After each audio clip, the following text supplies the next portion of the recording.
Buenas tardes, amigos. En nombre del Observatorio para la Calidad Republicana, damos inicio a una jornada más de esta quinta temporada que llevamos conectando con todos nuestros amigos de todo el país, en todo el territorio. Hoy vamos a tener el honor de presentar a Federico Storani, cuyos datos todos conocemos. Fue exministro del Interior, expresidente del Comité Provincial de Buenos Aires, ex vicepresidente de la Mesa Nacional de la Unión Cívica Radical, y que nos va a hablar sobre el análisis de la política argentina y el gobierno de Milei. Bueno, Freddy, este espacio es tuyo, bienvenido y adelante.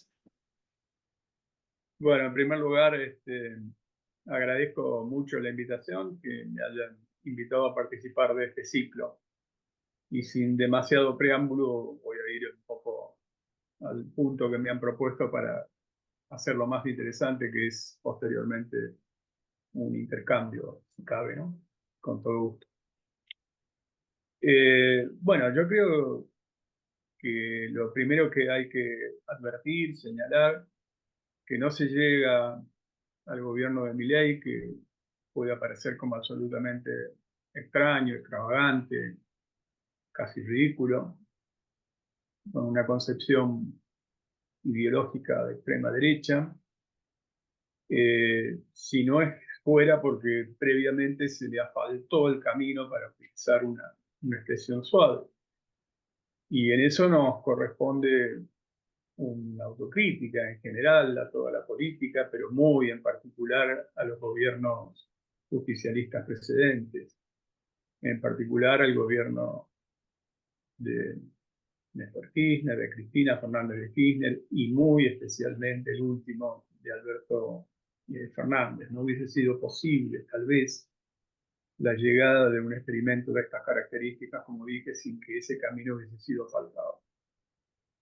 Pero yendo al punto de lo que tenemos enfrente ahora, el primer punto que hay que destacar es que se hizo mucho énfasis y se sigue haciendo énfasis, poniendo mucho acento en la cuestión que quienes apoyan al gobierno de Milei son partidarios del cambio.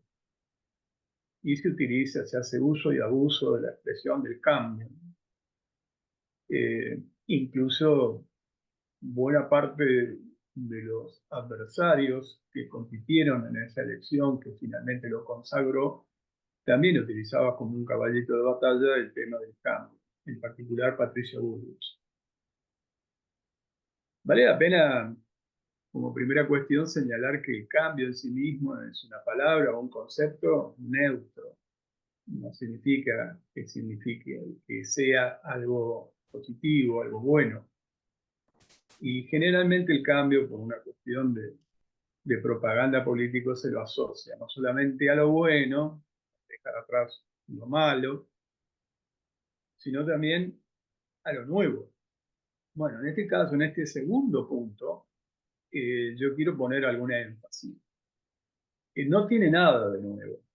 En realidad, a pesar que la ideología que presenta el presidente de la nación se hace a sí mismo denominar como anarcocapitalista, discípulo de la escuela austríaca, pero más específicamente yo creo que es un claro discípulo de la escuela de Chicago de Milton Friedman, que no tiene nada nuevo en nuestras latitudes.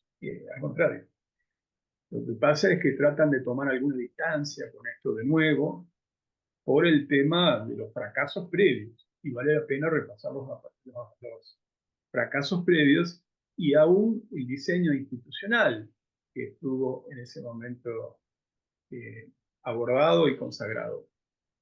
En primer lugar, recordemos que los proyectos liberales o neoliberales, para hablar con mayor propiedad, en general en la Argentina tienen ya una historia. Los radicales tenemos que tener mucha memoria de esto. Tal vez el primer intento fue con el derrocamiento de Hipólito Yrigoyen el 6 de septiembre de 1930, que luego de una efímera casi inexistente experiencia con un tinte corporativista, encabezada por Uriburu, que duró lo que un suspiro, finalmente hegemonizaron las viejas fuerzas liberales, o lo que podríamos hoy llamar neoliberales, como es el caso de Agustín P. Justo, que dio lugar a la llamada Interinfame.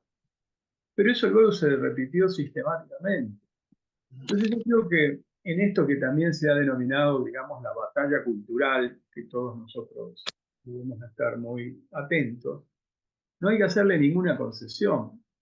Lo primero que hay que señalar es que esto no constituye un cambio nuevo, sino que es un proyecto que ya se intentó en distintas etapas de la historia nacional, y una palabra que les duele a quienes son sus mentores es que fracasaron en todas las instancias, aún con los gobiernos más autoritarios. Yo simplemente estoy haciendo una síntesis rápida, pero con algunos matices. Si uno toma, por ejemplo, la tapa de alguno de los diarios de ese momento, de 1976, con el golpe, la peor dictadura militar que recuerda nuestra historia contemporánea, vamos a ver que la primera intervención, el discurso de Martínez de Oles, le ponemos una coma, le sacamos un punto, si lo colocamos y es prácticamente el mismo programa, la misma propuesta. Y aún con la fuerza y el poder de la dictadura militar, con todo el poder de la bayoneta, con la persecución, la muerte, el exilio, la desaparición de personas, la tortura y todo lo que ya sabemos de la dictadura, fracasó. Pero fracasó también con gobiernos que tenían una base de origen popular.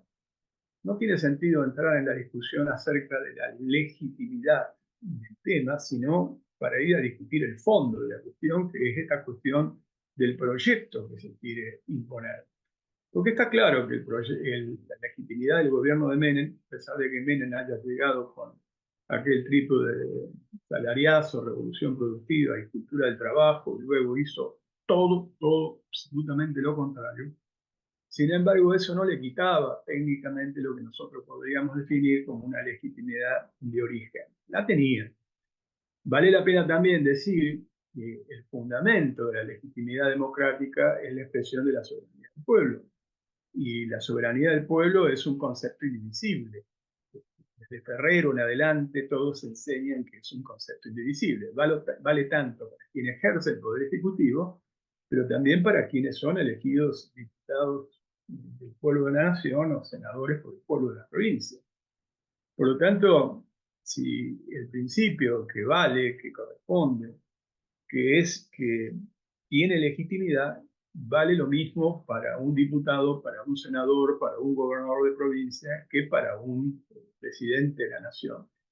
Por ello es que me parece un poco superficial algunos de los argumentos que se esgrimen en esta coyuntura, que es el argumento de decirle, bueno, este gobierno tiene legitimidad, ha sido votado por la mayoría del pueblo.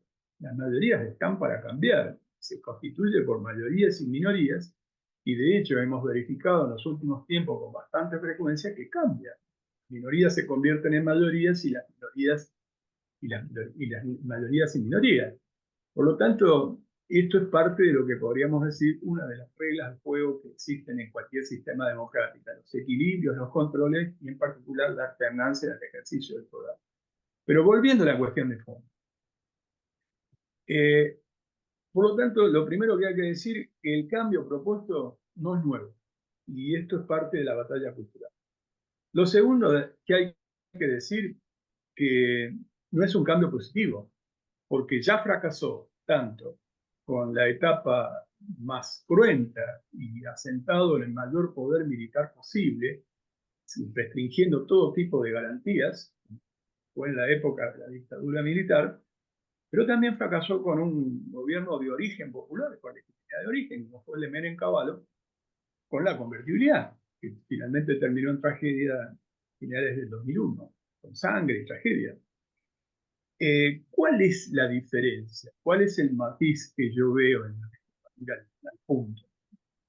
El matiz que yo veo con respecto a estas experiencias anteriores es que en aquellas la autocrítica, la única autocrítica que se hacen, tanto el fracaso de la dictadura militar, de la cual este sector que hoy gobierna son herederos, porque han pasado de una política negacionista a una política fuertemente reivindicativa de la dictadura militar, con una identificación muy fuerte incluso de la experiencia menemista, para muestra hasta un botón, como la inauguración, por ejemplo, del busto ahora en el Salón de los Bustos de los Presidentes, del propio Menem. Son admiradores. Toda la familia Menem ocupa un lugar gravitante en el gobierno nacional.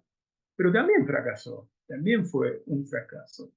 Por lo tanto, la autocrítica que estos sectores uno les ha escuchado expresar de manera manifiesta, porque justo es decirlo, que en la bolsa esta hay que meterlo, con algunos matices, pero hay que meterlo, también el fracaso del gobierno de Mauricio Macri.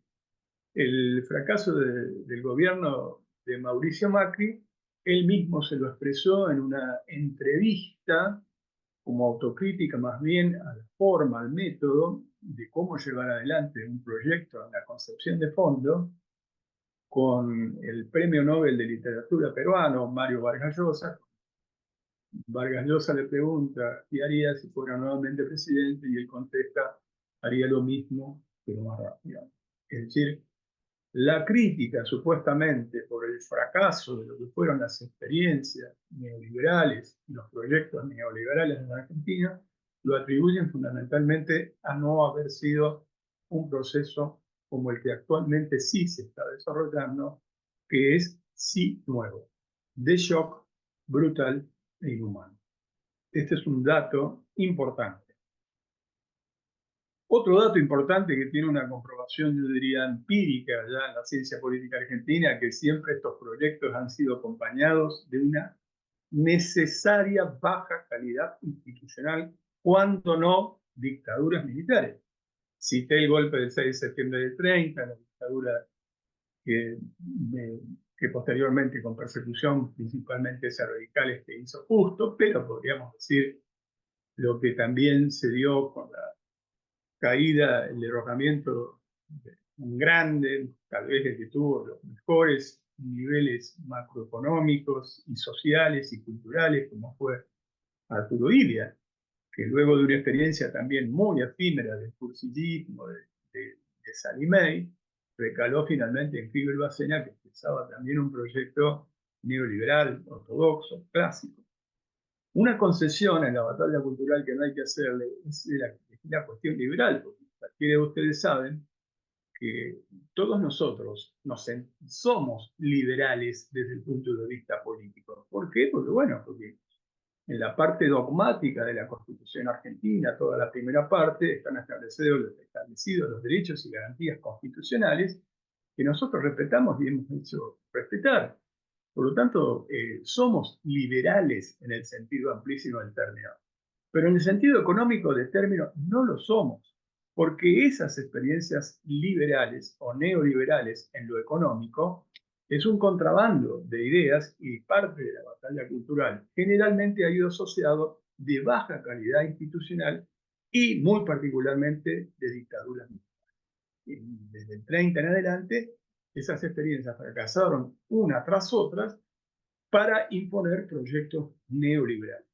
No es como el caso, por ejemplo, del Perú, donde algún golpe de Estado intentó alguna política de tipo nacionalista, por caso, ¿no? Y la nacionalización de las fuentes de petróleo, etc. En este caso es todo lo contrario, más bien sigue la ortodoxia. Ahora, volviendo a la cuestión de la metodología.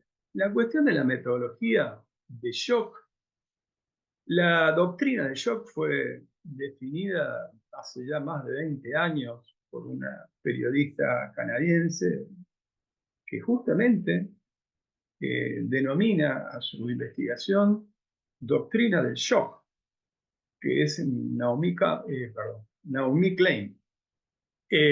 Naomi Klein, que da las características de cómo opera de manera simultánea y sobre todos los sectores. Y la cosa más brutal, y por eso lo diré humana, es que asimila la doctrina del shock a lo que pueden ser las primeras definiciones de lo que nosotros podemos decir los efectos del terrorismo, de una acción terrorista. Los primeros efectos que produce una acción terrorista es un es una confusión y un temor generalizado por el acto de terror que paraliza, inmoviliza, hace bajar la guardia, desarticula las defensas de una sociedad. Bueno, yo creo que esto es lo que está buscando y en cierto modo ha conseguido en buena medida el gobierno que acaba de asumir, hace 5 meses que ha asumido, de Gabriel Milei.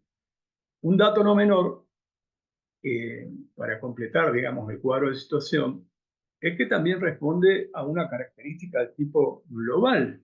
Tampoco es un pensamiento que sea puro y exclusivamente de la Argentina. En la doctrina del shock, que justamente desarrolla Naomi Klein, dice que son prácticas que están recomendadas para la aplicación de las políticas de ajuste neoliberales de la Escuela de Chicago de Milton Friedman. Lo dice expresamente. No es que se me ocurra a mí hacer una interpretación de eso. Está escrito, está analizado, está investigado. Lo que sí se incorporan son métodos nuevos. Y los métodos nuevos son métodos nuevos de laboratorio, porque también aparece mucho, como en la batalla cultural, esto de la caracterización del liderazgo carismático. En la teoría clásica, digamos, el liderazgo carismático se asimilaba con el líder, relación con la masa, sustituyendo en el medio a lo que podían ser los representantes, es decir, la sustitución de la democracia representativa como tal. En este caso, mal que nos pese, es el líder, en este caso, este señor Milei, y las redes sociales, que sustituye la masa. Es la interacción con las redes sociales.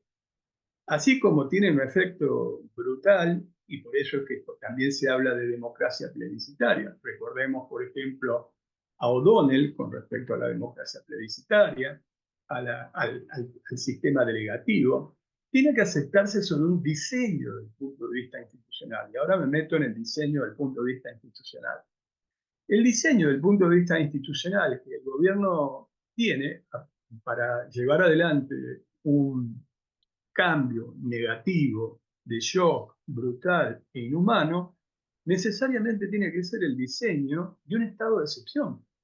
Por lo tanto, el estado de excepción es la antítesis, lo contrario de lo que nosotros conocemos como el Estado de Derecho en sentido sustancial.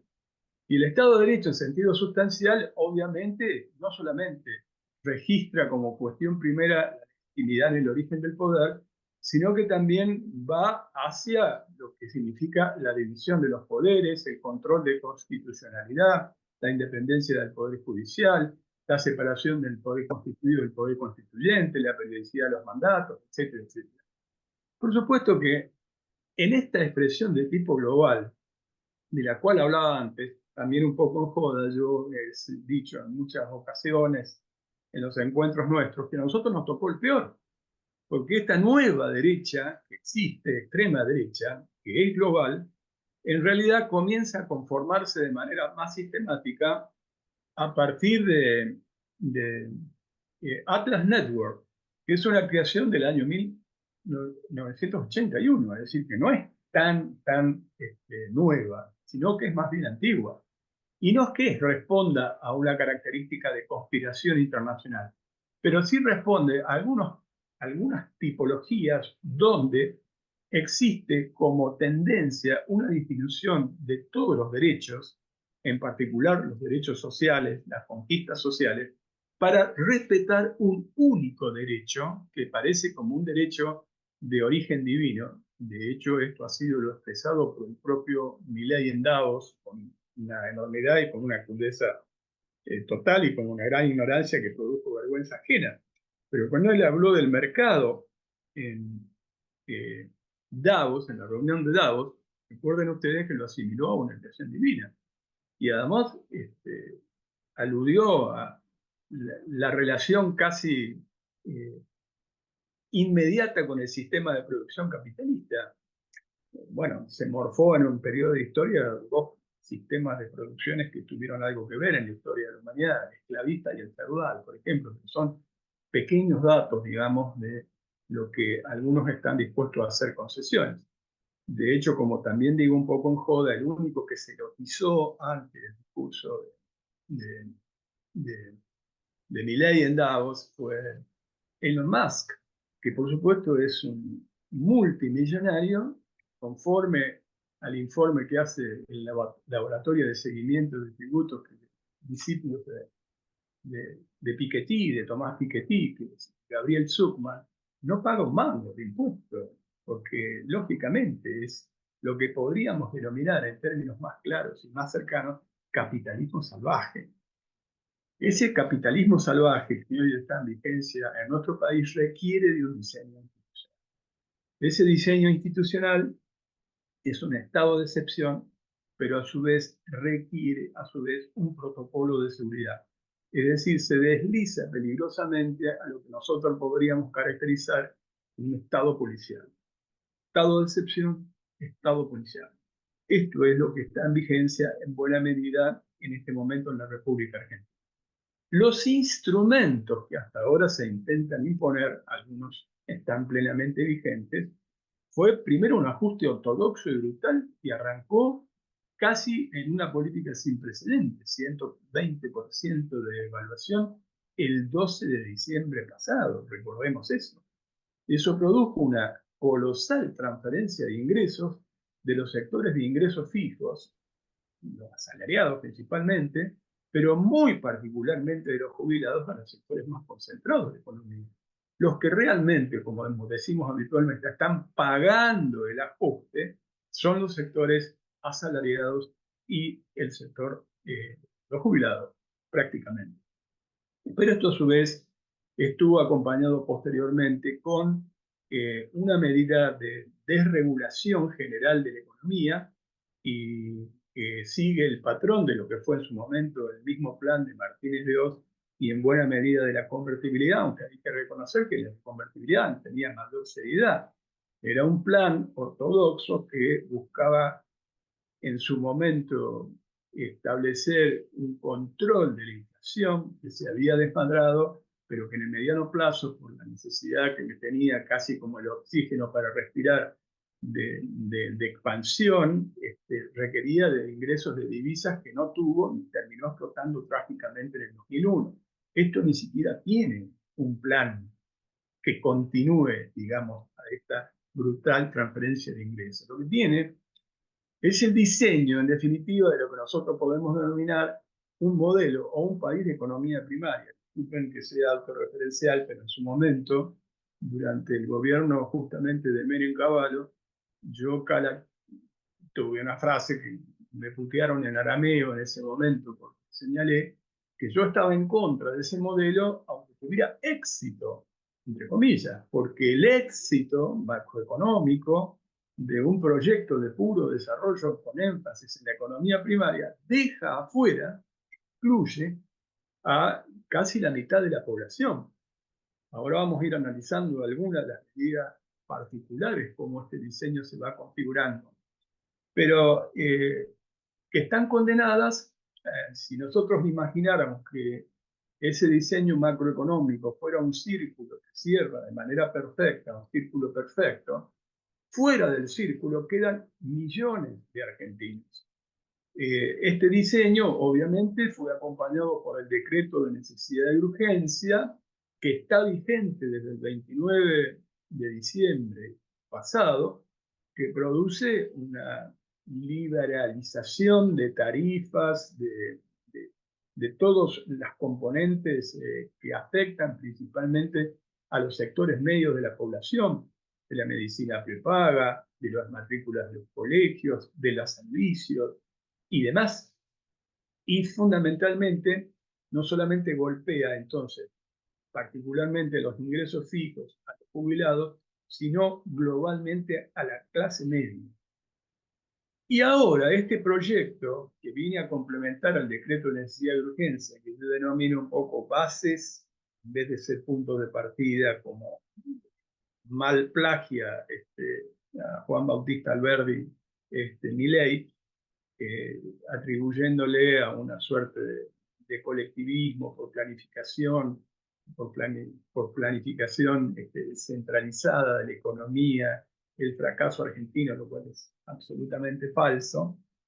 El modelo que él quiere imponer en nuestro país, en realidad diseña un modelo claramente de economía favoreciendo al sector primario. Eso se da en el famoso RIGI, que está en el tema central, en una de las cuestiones centrales del debate de la ley base, el régimen de incentivos. Fíjense que los incentivos son aquellos sectores que, desde el punto de vista comparativo, tendrían mayores facilidades de competencia, no necesitan demasiados incentivos. Hago una aclaración para que no se entienda mal. Yo no estoy en contra del desarrollo de la economía primaria. Lo que estoy en contra es del desarrollo casi exclusivo de la economía primaria. Y estoy en contra de lo que significa la exclusión del sector industrial, que es principalmente el excluido en este modelo que se está diseñando. El sector industrial y en particular la pequeña y mediana empresa, que expresamente queda fuera. Además, consagrando un sistema de inequidad desde el punto de vista tributario insólito. En la práctica, si se consagra esta ley bases, vamos a tener que el impuesto a los bienes personales, que es un impuesto que todavía estaba por detrás de lo que nosotros deberíamos exigir, de la progresividad impositiva, a años luz, por ejemplo, de lo que establecen algunos países centrales, y a años luz, por ejemplo, de lo que establece la Comunidad Económica Europea, que establece, por caso, un 17% para las multinacionales, perdón, un 15%, España tiene el 17%, un poquito más, pero en los bienes personales pasa del 2,25, 1,75 según la categoría, al 0,5, 0,25, prácticamente es inexistente. Esto achata la pirámide. Podríamos decir que los más ricos, dentro de los más ricos, son los que son favorecidos y se produce también lo que podríamos señalar cumpliendo la máxima, los más ricos serán mucho más ricos y los más pobres serán mucho más pobres, porque simultáneamente con esta medida se reimplanta el impuesto a las ganancias, que el impuesto a las ganancias golpea de manera brutal a los sectores medios de la población. Aunque la alícuota que se ponga y aunque el sistema, el mínimo no imponible, pueda tener algún tipo de flexibilidad con respecto a situaciones anteriores, es evidente que esa imposición va a golpear a los sectores que ya han sido muy golpeados por el aumento de los precios de las tarifas, de los servicios, de los precios, etcétera, etcétera. ¿Qué muestra como logro el gobierno en estos días con una exagerada euforia para disimular los problemas serios que comienzan a aparecer? Muestra como logro la baja de la inflación. Bueno, la conclusión es casi 2 más 2, 4. ¿Cómo no va a bajar la inflación si prácticamente nadie consume?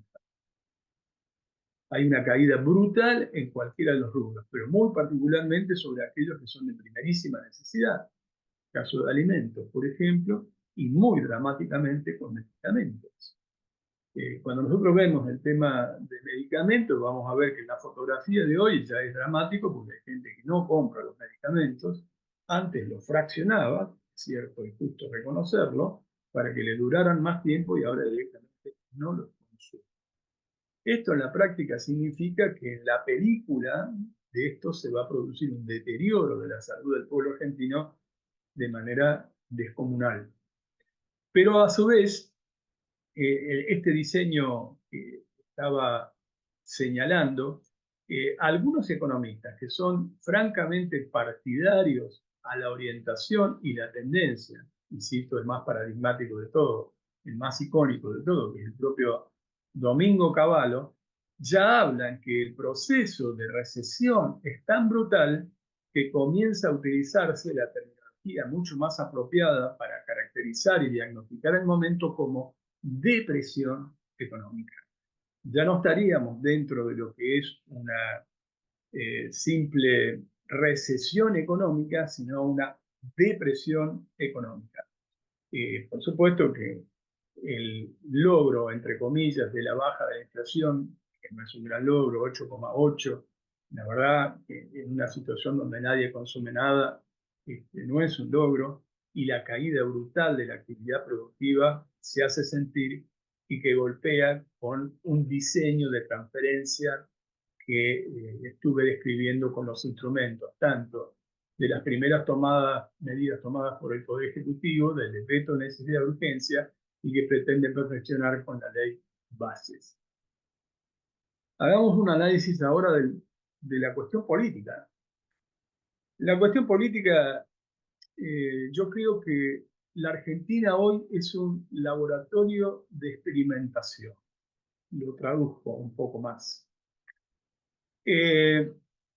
Argentina, que tiene los partidos políticos más antiguos de América Latina junto con Chile, que tiene organizaciones sociales sindicalizadas, cualquiera sea el juicio de valor que nosotros podamos hacer sobre los sindicatos, un alto nivel de sindicalización, que es muy importante. Por ejemplo, para tomar una comparación de un país de América Latina, mientras Colombia tiene apenas el 8% de sindicalización, Argentina supera el 60%. Es espectacularmente diferente, digamos, el nivel de sindicalización. Y a su vez, sectores y movimientos sociales que, aún con todos los peros que podamos poner, implican cierto grado de conciencia social. Por lo tanto, la conclusión política sería, si se puede en Argentina, se puede en cualquier lado. Cuando yo hablaba de una derecha global, y cuando digo que a nosotros nos tocó el peor, es porque si nosotros tomamos como una derecha global la expresión, por ejemplo, de un Trump en los Estados Unidos, aún por el hecho de que Trump sea el presidente, o fue el presidente de una superpotencia y aspira a volver a serlo, tiene que tener algunos rasgos de defensa nacionalista. Por ejemplo, toda la zona de lo que en su momento se denominaba el cinturón del óxido, que compiten con otra gran superpotencia, con la cual disputan en este momento hegemonía geopolítica, como es la República Popular China. Y por lo tanto existe política proteccionista y nacional de defensa de algunos intereses. En el caso de Bolsonaro, por ser el mismo un exponente del partido militar, el mismo es militar, responde a la impronta de la tradición del militarismo brasileño, que a diferencia del nuestro, en algunas épocas, incluso de dictaduras militares, fue más desarrollista desde el punto de vista económico, y nuestro militarismo, el que ha predominado, ha sido francamente pro-oligárquico, porque ha sido la base de sustentación política de estas experiencias neoliberales que hemos padecido. Resumiendo, el diseño político deseable. Bueno, la verdad que a mí, aunque parezca contradictorio, me alienta que Patricia Bullrich diga que que va a converger con la Fuerza de la Libertad Avanza, o que la hermana del presidente, Karina Milei, se lance a organizar una estructura política a nivel nacional de la Libertad Avanza y que tenga una convergencia con estos sectores. Yo le sumaría regalados, con pitos y matracas, por supuesto, a los Petri de la vida y a todos ellos. Y también a Macri. No sea que Macri quiera aparecer luego como la variante moderada del mismo proyecto cuando el trabajo sucio y el mayor ajuste de shock brutal e inhumano se haya hecho. Y que nosotros nos comamos ese caramelo, pero los radicales, pues ya hemos morfado mucho de esos caramelos y lo hemos padecido de manera muy terrible, en pérdida de identidad, en pérdida de representación social, en pérdida de representatividad, en definitiva. Porque eso creo que nos da una oportunidad. Si se configura un partido conservador, duro, consejos autoritarios, que va a ser el que gestione un estado de excepción sustentado en un protocolo de seguridad que se parece a un estado policial por la necesaria represión del conflicto social que va a aparecer en un modelo que es tan lesivo a los intereses en general nacionales por supuesto, y sociales del pueblo argentino, requieren un aparato de represión de esas características.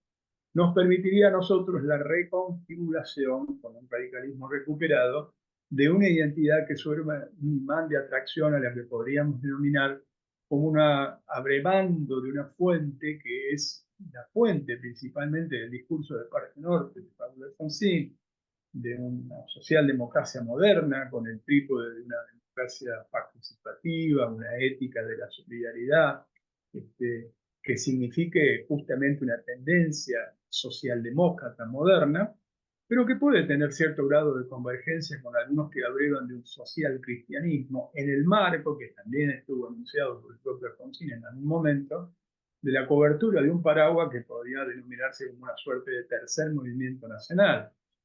Cuidado, no nos debe asustar lo del movimentismo nacional, porque lo que nosotros veníamos a incorporar en el periodo de Alfonsín, el periodo alfonsinista, era justamente la cultura republicana y democrática que habían florecido otras expresiones nacionales, digamos, y muchas veces de origen popular. Entonces vinimos a enriquecer, y así como enriquecimos la parte dogmática de la Constitución con la incorporación de los derechos sociales, como en particular el artículo 14 de la Constitución Nacional, y el papel descollante que le cupo en ese momento a Crisólogo Larralde, de los cuales tanto nos enorgullecemos los radicales. Hoy estamos años luz de representar eso, porque tenemos una pérdida total de identidad con un pedazo del partido y con otro que está a medias. Yo no tendría ningún tipo de vacilación. La vacilación en este caso lo único que hace es perder identidad ante el pueblo que se pretende representar. Yo utilizo una frase que tal vez es dura, es chocante, pero me parece que es la que corresponde al momento. En este momento hay que ser intransigente hasta la exageración, aún pasarse de intransigente, porque en definitiva el péndulo se va a ir corriendo y se va a ir corriendo hacia las posiciones nuestras, ya se viene corriendo. Cuando se han tocado algunas cuestiones que son fibras muy sensibles de la sociedad argentina ha reaccionado. Educación pública, por ejemplo, con una manifestación multitudinaria, etc. Entonces, a partir de las reivindicaciones específicas, si nosotros tenemos un cordón umbilical que lo acten a un proyecto político con amplitud, es posible que ese partido conservador que se está estructurando, que tiene sesgos autoritarios, pueda tener equilibrio, control y la posibilidad de una alternancia al ejercicio del poder. Por supuesto, no tenemos un papel que solamente corresponde a los radicales, también por supuesto corresponde a otras fuerzas políticas y sociales, particularmente el peronismo, que está inmerso en una profunda crisis que se debate, porque como dije muy al principio, y es lo que pienso, ellos le asfaltaron el camino y las cosas no pasaron por casualidad. Finalmente, para dar la posibilidad de intercambio, yo diría que estamos ante un cambio que no es nuevo, que lo que tiene de novedoso es el shock brutal, inhumano, que cada vez que se ensayó este tipo de modelo ha sido de la mano del autoritarismo. No existe una relación virtuosa entre proyectos neoliberales y proyectos democráticos. Hay baja calidad institucional.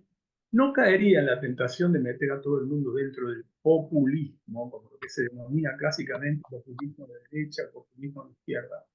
En ese sentido hay un estudio muy interesante de Pierre Rosanvallon que establece bueno, que el populismo tiene existencia desde la Rusia de hace más de un siglo, los farmers extranjeros de los Estados Unidos. Podrían entrar dentro de esa caracterización los llamados movimientos nacionales del principio del siglo también en Europa, desde el nacionalsocialismo, el falangismo, el franquismo, lo que significó también Oliveira Salazar en Portugal, etc. Por supuesto con sus matices y con sus diferencias. Tanto el falangismo con el franquismo y Oliveira Salazar pueden ser caracterizados como paternalismos autoritarios y claramente el fascismo y el nazismo como totalitarismos con las consecuencias que estuvieron para la historia de la humanidad. No estoy haciendo una comparación, pero desde el punto de vista puramente teórico de la categorización, podrían entrar. Entonces no caigamos en esa cosa tan sencilla de decir populismo de izquierda o populismo de derecha. En realidad estamos en presencia de un gobierno de extrema derecha. Y así se reconoce a sí mismo. Este viaje que está haciendo ahora en este mismo momento, Milei a España lo desnuda por completo. Se va a abrazar con Vox, que son los herederos justamente del franquismo. Saluda efusivamente Giorgia Meloni, que no es heredera del fascismo, es el fascismo.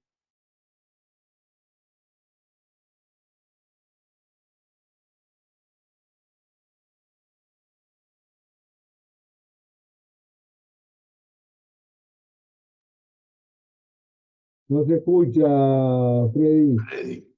¿No se escucha? Ahora sí. Bueno, disculpen. Me dice acá que la conexión de internet es inestable. Sí. Eso es la responsabilidad. Me trataré de hablar más pausado. Y con esto concluyo, entonces, para dar lugar a intercambio. Lo que nosotros estamos viendo es un gobierno de extrema derecha con el diseño institucional de un estado de excepción, sustentado en un estado policial, conformando un partido conservador con sesgos autoritarios, y es necesario que nosotros equilibremos, controlemos y generemos y construyamos una alternativa. Esto es un poco, sería la síntesis de esta participación. Bueno, agradeceríamos si nos pueden hacer preferentemente las preguntas por el chat. Hay una pregunta que usa la ventaja del moderador. ¿Cómo se tiene que ir perfilando la UCR de aquí en adelante? Que es, creo, la gran intriga que tenemos todos los integrantes de esta sala, creo. Bueno, obviamente, como expresión de deseo, lo digo porque no conozco, yo lo señalé, para mí tendría que ser intransigente hasta la exageración y no tener ningún complejo que se dice que queda pegado con el voto que lo que puede hacer el kirchnerismo. ¿Qué nos calienta a nosotros? El kirchnerismo tiene que rendir muchas más cuentas porque fue la que faltó el camino a la llegada a Milei. Nosotros no tenemos que tener ningún complejo en ese sentido. Nosotros tenemos que ser absolutamente claros porque si votamos en general la ley, estamos habilitando toda esta cosa de lo que estuvimos diciendo. Yo me ahorré una cantidad de detalles para no hacerlo demasiado largo. Pero esto es un modelo extractivista de un capitalismo salvaje que afecta a la pequeña y la mediana empresa, incluso en el sector primario de la economía, que puede ser de servicios, pero que es altamente perjudicado. Con un sistema de inequidad absoluto que está diseñado para eso desde el punto de vista social, con un sistema regresivo desde el punto de vista impositivo y con una transferencia colosal de ingresos. Entonces, me parece que es un modelo casi el ABC de lo contrario a lo que representa el ideario del radicalismo. Nosotros deberíamos ser intransigentes hasta la exageración y pararnos firmemente. No importa que la Nación más salga a pegarnos, o que TN salga a pegarnos, o que el ejército de troll salga a pegarnos. La realidad se va a ir corriendo para nuestro lado, pero hay que tener mucho tesón, mucha energía, mucho coraje para hacerlo. En mi caso particular y en el sector que represento, hemos estado desde la primera hasta la última manifestación. Y me importa un carajo que nos puteen porque vamos a una convocatoria que hace la CGT. Existen coincidencias objetivas en este momento en los intereses que estamos representando. Porque si no, si le hacemos el juego a este, le hacemos el juego a fulano, finalmente le terminamos haciendo el juego a un proyecto que es el que está actualmente en vigencia, o algunos otros, como el llorón de Loredo, que entre otras cosas plantea que no, hay que darle las herramientas. Como dice Agustín Rombolá, acá parece que fuéramos ferreteros. Nosotros, ¿qué herramienta le tenemos que dar? Nosotros fuimos votados para ser oposición. ¿Cuál es el complejo que tenemos? ¿Cuál es el complejo que tenemos de ser oposición? Y la oposición tiene que ser firme. La herramienta la tiene que conseguir el gobierno. Y en todo caso con sus aliados. Y algunos aliados va a conseguir el propio peronismo, como ya lo está haciendo, por ejemplo, del peronismo. De última, este es el diseño institucional que se ha elegido, en el que nos toca vivir, y el radicalismo tiene que prepararse para ser el imán de atracción de una fuerza alternativa. Marta Farisano te dice, yo visualizo el presente como una oportunidad para el ejercicio de la política en serio al poder ejercerla desde el Congreso, como lo estamos viendo, y con múltiples temas sobre la mesa de los cuales no se hablaban. Los últimos 20 años han sido muy pobres, la que sigo, han sido muy pobres de la institucional, con altísimo empobrecimiento y altísima corrupción. Creo que la UCR tiene la oportunidad de reencauzarnos si dejamos de destruirnos entre nosotros y logramos una propuesta que enamore nuevamente a nuestros electores sin asociarnos con la derecha y los líderes de la CGT. No sé si querés agregar algo a lo que dice Marta. Bueno, en términos generales puedo estar de acuerdo, en términos generales, pero cuidado que eso no viene por generación espontánea. Y el papel que hoy estamos haciendo en el Parlamento, desde mi punto de vista, es lastimoso. A ver, parece casi esquizofrénico. Uno argumenta de manera extremadamente dura en contra y después vota a favor. No hacen entender al pueblo argentino esos matices, esas cosas. Realmente no creo que nosotros estemos ganando y enamorando a nadie con ese tipo de actitudes. Por eso es que hay que tener posiciones muy claras. Hay momentos donde las posiciones no pueden ser más o menos, o grises. Tienen que ser realmente de oposición. Y este gobierno, desde el punto de vista ideológico, está en las antípodas de lo que el radicalismo ha representado todo el día. Adrián Quindín dice, ¿cómo dialogar con los sectores del peronismo que asfaltaron el camino? Porque frente al urfachismo hay que sumarlos. ¿Qué pasa si exigen encabezar la oposición? Bueno, ojalá pudiéramos encabezarla, pero para eso tenemos que ganar cierta voluntad de reconocimiento popular que hasta ahora no lo hemos conseguido. Lamentablemente yo creo que hasta acá no se ha podido romper la polarización. Y mal que nos pese, lo que aparece como polarizando, aunque ya no hace falta que aclare que les faltaron el camino, etcétera, porque es redundante. El gobernador de la provincia de Buenos Aires, porque gobierna un país como es la provincia de Buenos Aires, aparece como uno de los polos de la contradicción, porque nosotros estamos al medio en una posición bastante chirle. No tenemos una posición muy clara en ese sentido. Para liderar lo podemos hacer con las fuerzas democráticas, con las fuerzas con las cuales nos hemos identificado históricamente, pero con posiciones muy, pero muy claras y muy firmes. Porque es lo mismo que cuando se dio el tema de la votación. A mí me comprende la generalidad de la ley porque yo dije, bueno, la verdad que estamos entre dos males. Todos sabemos que el sistema de balotaje en la primera vuelta permite una elección genuina, pero en la segunda vuelta es una opción. Y nosotros optamos por lo menos malo, pero era muy malo, pero era lo menos malo. Porque de última era más previsible. Nosotros sabíamos que este era un salto al vacío. Un salto al vacío como el que estamos padeciendo, que puede cambiar la matriz productiva del país y que puede hacerlo irreversible de manera extremadamente grave. Por lo tanto, no había demasiada vacilación en ese momento. Y habrá que buscar los sectores más rescatables del peronismo, del socialismo, de otras expresiones políticas, y con la posibilidad de que sea el radicalismo el que lidere. Pero para que el radicalismo lidere, tiene que tener una posición clara. La posición que actualmente tiene es ambigua.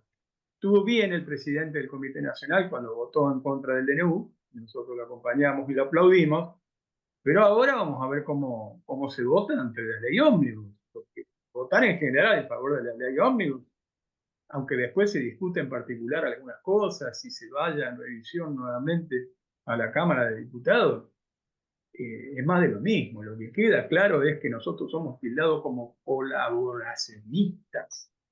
Y la verdad que eso suena tan feo como el régimen de Vichy en la Segunda Guerra Mundial. ¿Sí? Bueno, referente a esto, Augusto Cabriglione te pregunta, ¿qué habría que hacer en el Senado? La estrategia de mejorar, entre comillas, la ley no es acertada. No, hay que rechazarla de plano, le digo a Ale Caviglione. Yo creo que no, porque no hay posibilidad. Porque, a ver, primero, si vos ya tienen, eso aseguraría la posibilidad de que se vote en general. Y después discutir en particular, podés mejorar algún artículo en particular.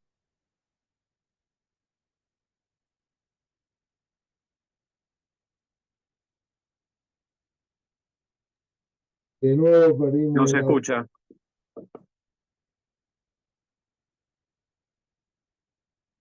se puede hacer igual votando en contra después, si ellos consiguen aprobar la ley en términos generales. Me dice que la conexión de Internet está inestable. Sí, ahora está estable. Bueno, Bueno, ahora el Mundo La Vía dice, dudo que con las actuales autoridades, tanto a nivel nacional y capital, el partido, dice, parece una confederación de partidos radicales.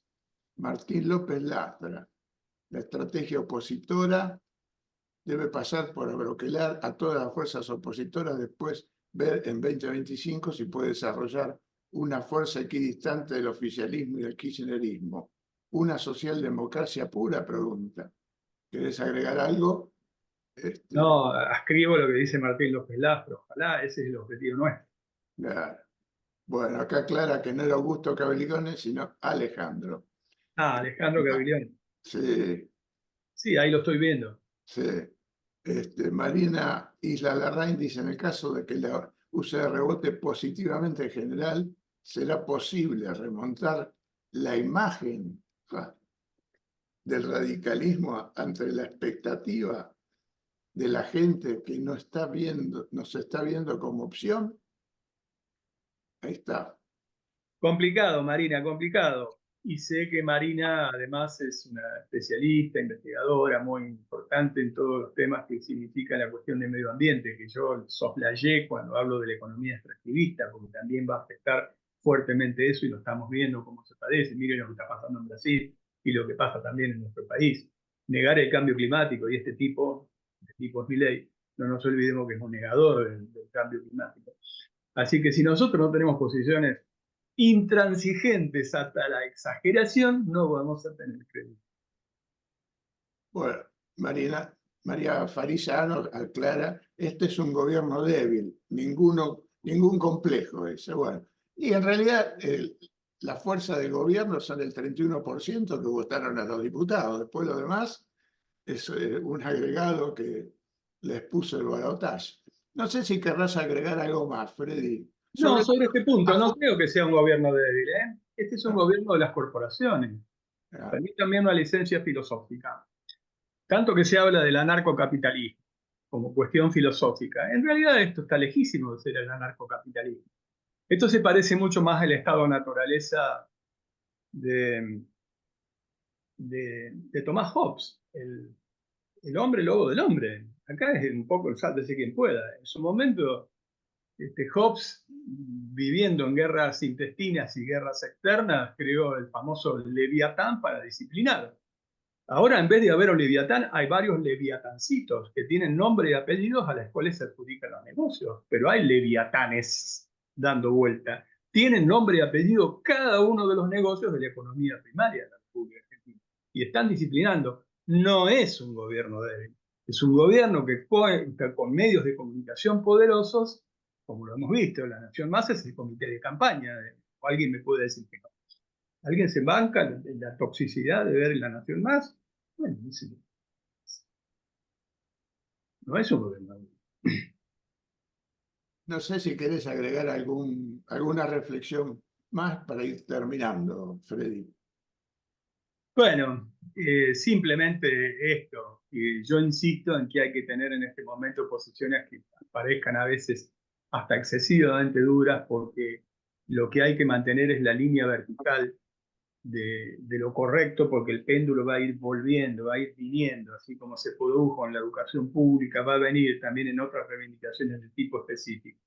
Y para que nosotros tengamos credibilidad para la convocatoria, tenemos que estar desde el día cero, no subirnos después de manera oportunista, porque si no vamos a ser rechazados. Este es mi mensaje, que no lo digo acá, lo digo en todas las reuniones públicas, en cada medio de comunicación al cual tengo posibilidad de acceder. No creo otra cosa. Si no, nos van a cambiar la matriz productiva de la Argentina y va a ser pero muy difícil luego salir de eso. Mira, queda una última pregunta de Isla Larrán. Dice, ¿crees que haber favorecido a la UBA en lo presupuestario es una estrategia para dividir a las universidades? Bueno, Y termino. Ruth Aguiar dice, me encantó que este es un gobierno de leviatancitos. Te robo el término. Bueno, muchas gracias a Ruth. Y Marina, bueno, antes que vos ingresaras, Marina, estábamos conversando con varios aquí que explicaban que a lo mejor esto era un primer paso, pero que luego se hacía extensivo el resto de las universidades. Ojalá sea así. Vamos a ver. Hasta ahora lo que luce la UBA, un poco lo que yo explicaba, que era feo, que algunas de sus autoridades habían dicho que ellos habían dejado de estar en estado de emergencia, ¿no? Y eso sonaba muy feo. Pero bueno, esperemos que eso no sea así, porque significaría así una puña metida en un tema que había logrado una amplia mayoría de respuesta del pueblo argentino. Bueno, muchas gracias, Freddy, por todos tus conceptos que van a servir para sembrar por todo el país. Esta charla se difunde por el canal que tiene el Observatorio para la Calidad Republicana y a todos los amigos que tenemos en nuestras redes. Así que espero que les haya sido de provecho. Muchas gracias a Freddy, muchas gracias a todos los que participaron en esta reunión. Muy buenas tardes en nombre del Observatorio para la Calidad Republicana. Bueno, muchas gracias a ustedes. Un fuerte abrazo a todos. Ahí lo veo a mi hermano Cacho también. Sí, vino Cachito.